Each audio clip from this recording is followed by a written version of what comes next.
Hey guys! I thought I'd do something a little bit different this week. If you're just tuning into this channel, I did a whole apartment organization series, and I will link those videos down below in the description box, so please go check those out. But today I thought I'd focus on another passion of mine, which is Disney, if you haven't guessed already. I am a huge Disney fan.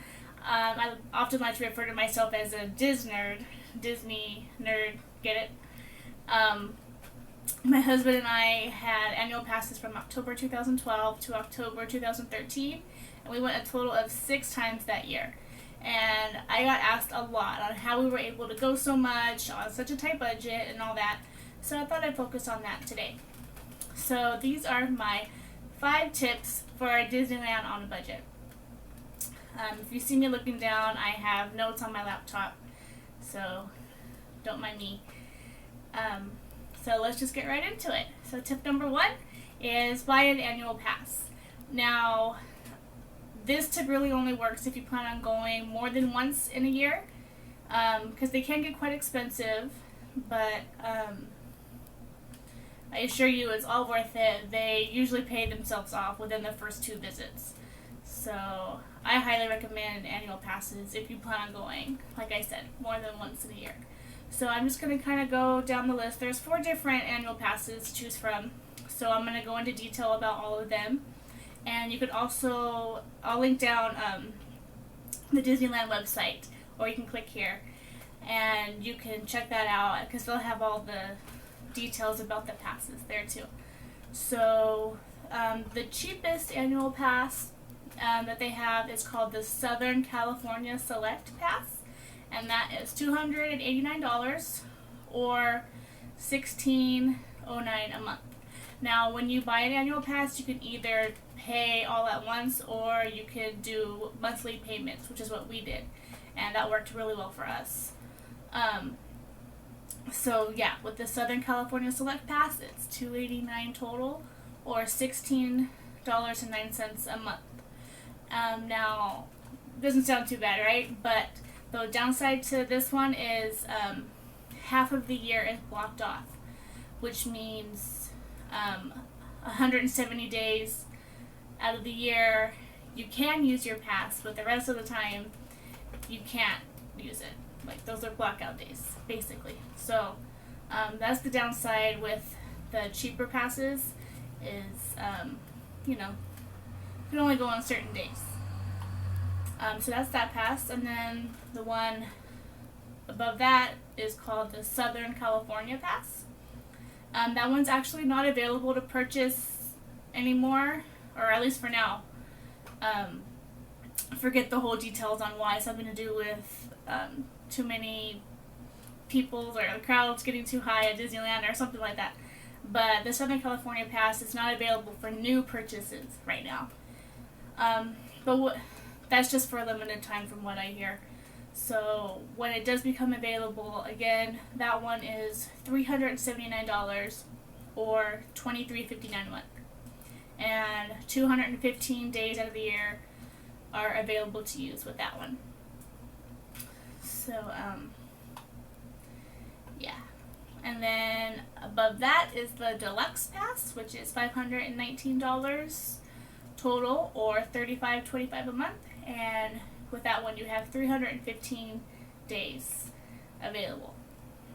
And then finally the most expensive one, which is the one that we got, is the Premium Annual Pass, which is $699 total or $50.25 a month. I know that sounds a bit extreme, but I highly recommend this one because, first of all, you get the whole year available. There's no blackout days with this one, so you can pretty much go whenever you want. You get free parking with this one, and which is awesome because parking at Disneyland I think is like $17 a day, which is nuts. And then you do get slightly higher discounts with this one. Now, with all the passes, you do get discounts on like all merchandise and all food, and I think that's about it. But with the other passes, I think you get about 10% discounts with merchandise and food, but with premium you get up to 20% off discounts. So that it was well worth it for us, I think. That one's well worth it. I don't know if I mentioned this already, but when you buy an annual pass, if you do the monthly plan, you have to put down a down payment of $96 each, which is the price of a one-day, one-park ticket. So, for example, if you get 2 passes, like we did, 2 premium passes, you put down $96 each, so that comes out to what, $192, and then they take out your first payment the next day. So for 2 premium passes, that'd be, I think, $100 a month, or $100.50 a month. So out of pocket, you'd be paying $293 to buy 2 premium annual passes, which is half the price of buying 2 3-day park hopper tickets, if that makes sense. So, I mean, off the bat, you're already saving half for your first trip, when you go. And then, of course, you're going to be making monthly payments, but pretty much the price of 2 premium passes is way less than buying 3-day park hopper tickets every time you go, if that makes sense. So I highly recommend the annual passes if you plan on going more than once a year, because they pay themselves off within the first 2 trips, and you get pretty cool discounts too. So, but if an annual pass is not your thing, if you can't afford it, then I really don't know any other ways of getting discounted tickets other than if you have a Target Red card, you can purchase Disney gift cards at Target, and you automatically get 5% off with your Target Red card. So what I've heard of people doing is, buying enough gift cards to pay for your tickets, or even, for your spending money. And you automatically get 5% off. So you're saving a little bit that way, but I mean, not a ton.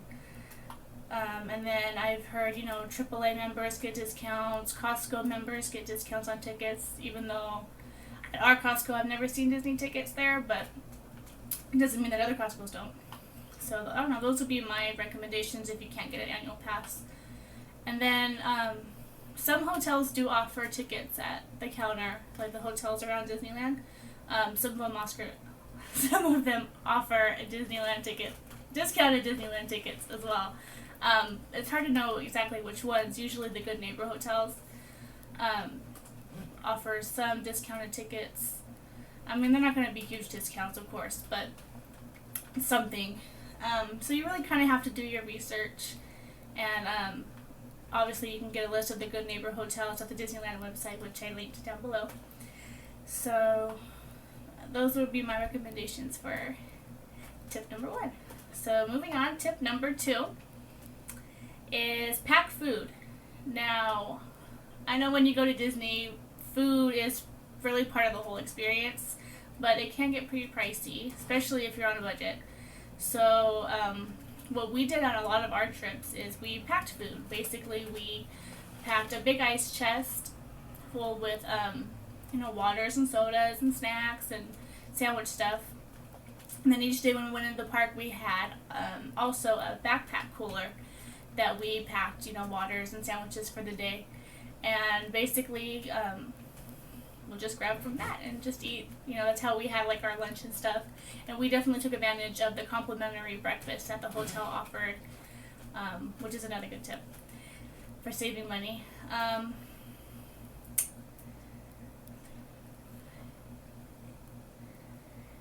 But yeah, Disneyland does allow you to bring food into the park. You just can't bring anything in glass. I think that's pretty much the only rule.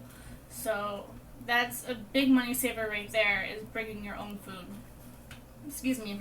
So what we would do is, just pack our lunch, and sometimes we would buy like dinner in the parks or something, because you gotta try some Disney food. It's not a Disney trip without buying the food, right? So that is tip number 2. Tip number 3 is stay at inexpensive hotels. for us, we pretty much spent our whole time at the parks, you know, from opening to close. So we really only used our hotels for sleeping. And, you know, why spend $150 a night plus if you're just going to be sleeping in the hotel, basically, right? So this one also does require a lot of research. It's really hard to know which hotels nearby are cheaper. You know, you really kind of got to do your homework on this one. But I will link down below in the description box hotels that we've stayed at that were under $100 a night that were really nice. You know, very close to the park, very clean and comfortable. You know, places that we really enjoyed staying. So I will link those hotels down below. But like I said, it's really hard to know, you know, which ones you'll like. It's kind of more of a trial and error kind of thing. I mean, we learned from experience too. You know, we've stayed at our share of bad hotels. But Expedia.com is a really great resource that I usually use to find inexpensive hotels that are really close to Disneyland as well. So I would recommend checking that site out. And tip number 4 is go with a group. We have done this once in the past. This is before we became annual pass holders. So the benefits of going with a group, you know, obviously you can split the cost of everything. The cost of gas, food, hotel, all that stuff. So that's a great money saving tip, in my opinion, if you want to go with a group. And finally, tip number 5, I don't necessarily recommend this. This is really a last resort kind of thing. You know, say you're already an annual pass holder, or you really only have money for, you know, a day ticket, and you only really have money for gas and maybe a meal. But that's about it. If you really can't afford to stay at a hotel or make a big old trip, then I would recommend doing a 24-hour trip.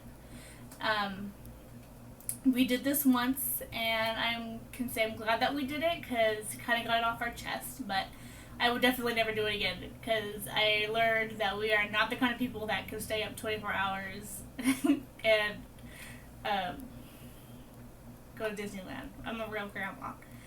So basically what we did was we went, okay, so it's Friday. We worked Friday. We went home, went right to sleep. I think we got up about in the middle of the night, like 12 or 1 in the morning. Kind of packed, you know, a backpack with snacks and waters and some other essentials that we wanted, you know, like a camera and sweaters and stuff like that. And we drove all night to Disneyland. Got there when it opened. I think we stayed till about 8:30 p.m. and drove back home and got home around 2 or 3 in the morning. And I think all we had money for was gas and a meal, you know, so that's definitely one thing you can do when you really have no money but you're desperate to go to Disneyland, like you have to go, which I think was our situation back then. But it was very hard. Driving home that tired was very, very difficult and scary. So I don't really recommend this. Unless you're the kind of person that can handle that kind of thing, then maybe I would. But and then it's kind of hard to enjoy it too. I mean, you're so tired from driving all night to Disneyland, it's kind of hard to enjoy it, you know, during the day when you're so tired.